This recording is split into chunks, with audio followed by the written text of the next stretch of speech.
Ladies and gentlemen, welcome to a new video on PowerDrift, and today I'm sitting on a lovely little lawn chair with my phone in my hand, peacefully relaxed on a shoot with a car that's meant to peacefully relax everybody who's in it. That of course is the new Toyota Innova Hycross. That's a car. That's a utility vehicle that a lot of people, a lot of you guys have been asking us about all the time on social media, on our YouTube comments, everywhere. People want to know more about this, which is why what I've done, I've collated 10 questions. 10 questions you guys have been asking repeatedly over and over again about the Hycross, and in this video, I'm going to answer them all.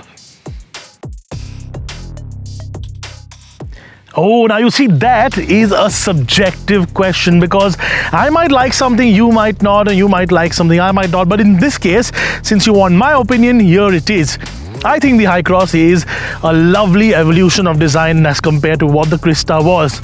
No, sorry, the Crysta still is because it's still sort of on sale, isn't it? This looks so familiar, but it's now more bulked up, it's more aggressive, it's more SUV-like.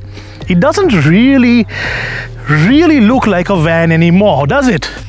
Maybe it sort of still does, but it's sort of still a much better looking car, and I really like those wheels. And for me, wheels make a car. Those wheels are very cool, and they're 18-inch. So yes, I guess I do like the way the Hycross looks as compared to the Crysta. Now that is pretty much self-explanatory, isn't it? I mean, obviously the highest variant, the most tech-packed variant is the one to get here. That hybrid battery might need a change 6, 7, 8 years from now, and a lot of Innova owners do actually keep their cars for a long time, only to replace it with the next generation Innova. But I think the hybrid is definitely the one to go for, because until we hit a point in time where we can go full electric and all of us are sort of forced to go full electric, hybrid's the way ahead. And in this case, a hybrid definitely is the better option. And the bonus that all of you love, it is more fuel efficient. Quite a no-brainer, isn't it? Aha! I knew this would be the controversial one. Now, this is my opinion, okay? So don't kill me for it. Diesel cars are more expensive to buy, but they're cheaper to run overall. Hybrids or petrol-powered cars, more expensive to buy, similar to the diesel powertrain, but are still not super cheap to run because, well, petrol is more expensive than diesel is. Of course, these are far cleaner, especially in terms of particulate matter. Now, don't get me wrong, I love my petrol engine, and I love modern technology, and I love EVs, and I love hybrids, and I love V8s, and I love V6s. But I also do love diesels. I was born and brought up on diesel engine cars in the family all my life. So I could lie and say, no, I don't miss the diesel. But I do. I miss that torque. I miss the grunt. Let me answer this with a counter question. What is the life of one of your family members or somebody who's a loved one sitting in your car at the time of an accident really worth? Can you put a price on that? No, right? And I'm going to say this to every person who asks me this question. Yes, there is a price differential between the non-ADAS and the ADAS version, but ADAS, it saves lives, and at the end of the day, you can't put a price on that. So it's a no-brainer. Buy the one with ADAS.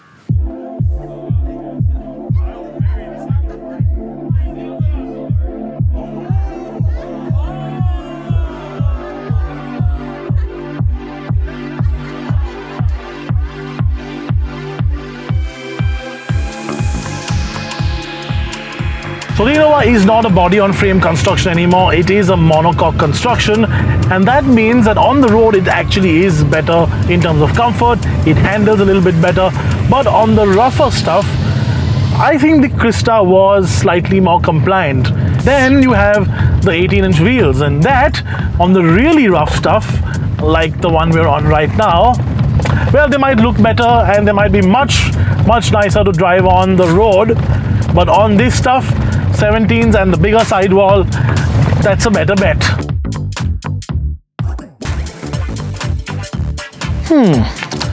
Let's find out.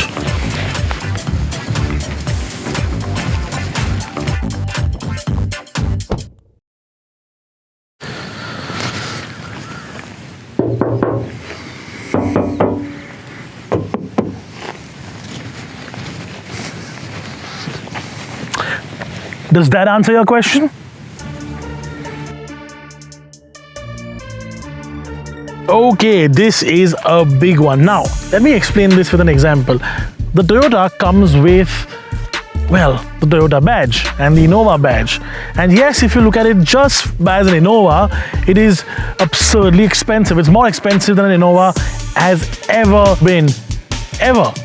In fact, come to think of it, in 2006 when the Innova was launched, I think the top of the line car was about 7 lakh rupees or 8 lakh rupees ex-showroom. And this is almost 30 lakh rupees. That is a huge jump. But think of it this way, that is a Volkswagen Tiguan. That's a car that we all love here a lot.